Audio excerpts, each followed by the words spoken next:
Yeah, I think we had some improvement, in a lot of areas today, which is something that I was looking for from some of the guys.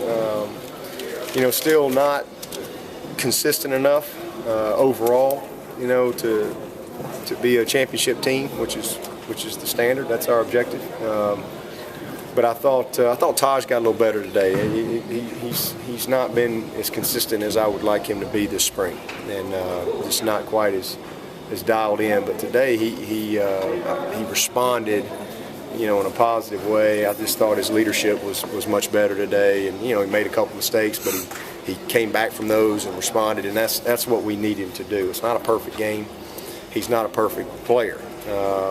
But it's how you respond to things, good and bad. And I thought today he had one of his better days, even though he had a couple of mistakes he'd like to have had back. But Ellington has been solid. The player of the day was Nuke Hopkins. I mean, just he's one guy that when you talk about consistency, he is the epitome of consistency, and that's what we got to have if we're going to take the next step as a program and be a consistent, competitive, top 10, 15 type of program. You have to consistently perform to consistently win, and so that's something that we still got some room for improvement. But I thought the defense got off to a really fast start today. Didn't finish very well. Offensively got off to a kind of a slow start. Finished very well. So it'll be a good film to watch. I'm anxious to see some of the guys that made some missed assignments and some mistakes in our half scrimmage on Friday. Hopefully they got some of those things corrected. I didn't see a lot of just missed assignments or busts, but we'll wait until we see the tape. Hot Rod had another good day for us. Guys that nobody really ever talks about. A guy like Tony McNeil, probably had his best day today, and really made some nice throws. A young man named Matt Porter. He's probably a name you're probably going to hear. He's got 4 years left, and he's probably a name you're going to hear over the next few years. Nobody knows who he is right now, but this guy, he comes to compete every single day, and really proud of the type of spring that he's had. He doesn't know he's not on scholarship. He just comes out and makes plays with no fear every single day. And you have to acknowledge guys that come and practice that way. And he's a young man that's done that.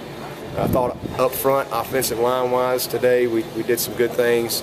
Shatley continues to be a difference maker for us. I think Kalen Davis is making some progress.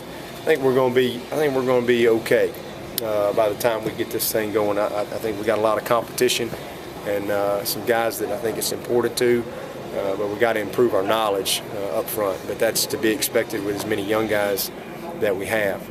Grady Jarrett is a guy on the defensive side that I think is kind of becoming one of those consistent guys that we need in the trenches. Deshaun Williams is the same way. Justin Parker is really coming on, and it's been fun to watch him this spring. He just seems real comfortable. He's playing very fast, playing very instinctive, and I think that Brent will probably tell you the same thing. Probably very pleased with Justin.